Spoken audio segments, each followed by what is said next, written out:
that the way you think has some effect on your life. You see, if you knew on a gut level that it was absolutely true, would you ever miss a day? Come on.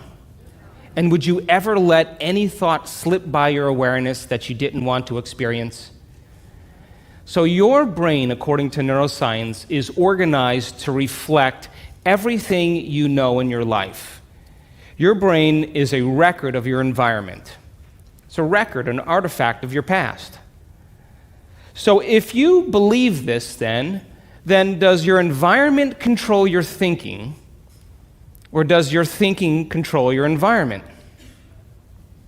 So if you wake up in the morning and you get out of bed on the same exact side as you did the day before, you shut the alarm clock off with the same finger, you slip into your favorite slippers, you shuffle into the bathroom and you use the toilet like you always do, then you walk over to the mirror and you look at yourself to remember who you are, then you get into the shower and you wash yourself in the same routine way, then you groom yourself to look like everybody expects you to look, then you go downstairs and you drink coffee out of your favorite mug, then you drive to work the same way as you did the day before, you see the same people that push the same emotional buttons, you do the exact thing that you know how to do and you memorize and can do so well that you're an expert at, then you hurry up and rush home so you can hurry up and check your emails, so you could hurry up and go to bed, so you can hurry up and do it all over again. Now, here's my question. Did your brain change at all that day? We could say that you were thinking the same thoughts, performing the same actions, that create the same experiences, that produce the same emotions, but secretly expecting something to change in your life. Would you agree? Yes. So then, as the environment turns on different circuits in your brain, you begin to think equal to your environment. As you see the same people and go to the same places and do the same things at the same time, it's the external environment that's turning on different circuits in your brain, causing you to think equal to everything that you know. And as long as you think equal to everything that's familiar or known to you, what do you keep creating more of? Same life. Now, the quantum law is still applying to you. You're just thinking equal to everything that you know, and you keep creating more of the same. To change, to truly change, is to think greater than your environment. And every great person in history knew this, whether it was William Wallace or Mahatma Gandhi or Martin Luther King or Queen Elizabeth I or Joan of Arc. They all had a vision. They all had an idea. Couldn't see it, couldn't smell it, couldn't taste it, couldn't feel it, but it was alive in their mind. It was so alive in their mind that they began to live as if that reality was actually happening now. So can you believe in a future that you can't see or experience with your senses yet, but you've thought about enough times in your mind that your brain is literally changed to look like the event has already happened? Neuroscience says it's absolutely possible. Now, your personality creates your personal reality. That's it. It's that simple. And your personality is made up of how you think, how you act, and how you feel. So the present personality who's sitting here today, you, has created the present personal reality called your life. Would you agree? Would you also agree then, if you wanted to create a new personal reality, that on a fundamental level you would have to change the thoughts that you are thinking, the behaviors and habits that you're demonstrating, and the emotions that you've memorized that's become part of your identity?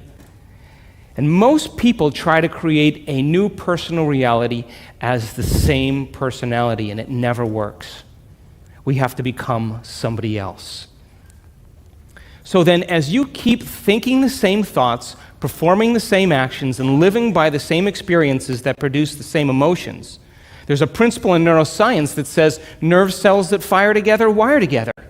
And if you keep repeating the same states of mind and body over and over again, your brain begins to fire in the same sequences, in the same patterns and same combinations.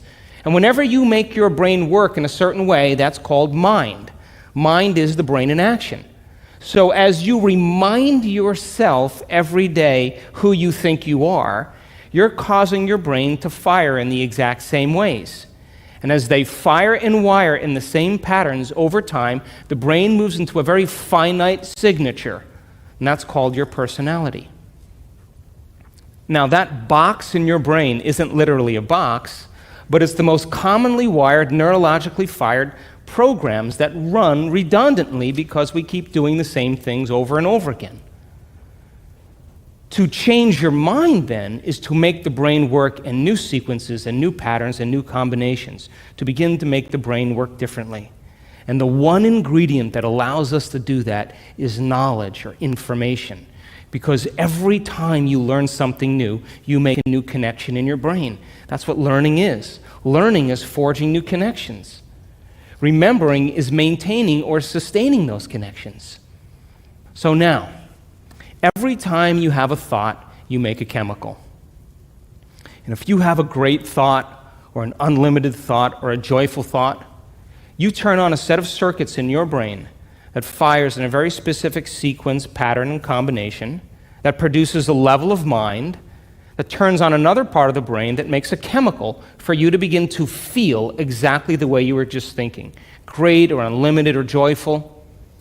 Now, if you have a negative thought or an unhappy thought or a self-depreciating thought, you turn on a different set of circuits and a different combination, a different sequence, and a different pattern that produces a different level of mind. And the brain then begins to make a different batch of chemicals that signals the body for you to begin to feel exactly the way you were just thinking, negative or unhappy or unworthy. So the moment you begin to feel the way you think, because the brain is in constant communication with your body, you begin to think the way you feel, which makes more chemicals for you to feel the way you think, and then you think the way you feel, and then you feel the way you think, and then you think the way you feel. And some people do this for 20 or 30 or 40 years. Now, the redundancy of that cycle over time creates what I call a state of being. And a state of being is when your mind and body are working together, or your thoughts and feelings are aligned to a concept. So thoughts are the language of the brain, and feelings are the language of the body. And as people get caught in this cycle of thinking and feeling and feeling and thinking, over time, they condition their body to memorize that emotion as well as the conscious mind. And whenever the body knows as well as the mind, that's called a habit. A habit is when your body is the mind. Now, 95% of who you are by the time you're 35 years old is a set of memorized behaviors, set of emotional reactions, beliefs, perceptions, attitudes that run just like a computer program. So 5% of your conscious mind begins to work against 95% of what you've memorized. So the person wants to think positively, but they're feeling negatively. They want to create their dream board, and put up their future life, but they feel unworthy. That's mind and body in opposition. We have to recondition the body to a new mind. So how many people here know someone who's memorized suffering? Doesn't have to be you, it could be anybody. And you say to that person, hey, did you read the book I gave you? What do they say? No. Did you see the DVD I gave you? Oh, no. Hey, listen, we're going to go out to dinner, we're going to go see some stand-up comedy, we're going to go for a walk along the water, you want to come? No. What are they saying? I'm insisting on this neurochemical order that no person, no thing, no experience can move us from it. And we have these three brains to allow us to move into a new state of being. And the quantum field, universal mind, whatever you want to call it, responds to who you're being. Not what you're thinking, not what you're feeling, but the combination of how you're thinking and how you're feeling, called a state of being. Now, most people wait for what? Crisis or trauma or disease or loss or diagnosis to really want to change. They wait to the point where the ego is brought to such a low level that they cannot go on business as usual any longer. That's when we begin to look at how we're thinking or what we believe or how we act or our attitude or what emotions we're living by. And my message is, why wait? We can learn and change in a state of pain and suffering, which tends to be the human model, or we can learn and change in a state of joy and inspiration. Now, you want to learn the hardest part about all of this? You ready? The hardest part of all of this, the hardest part of all of this is making the time to do it. That's it. That's it. Making time for your precious self.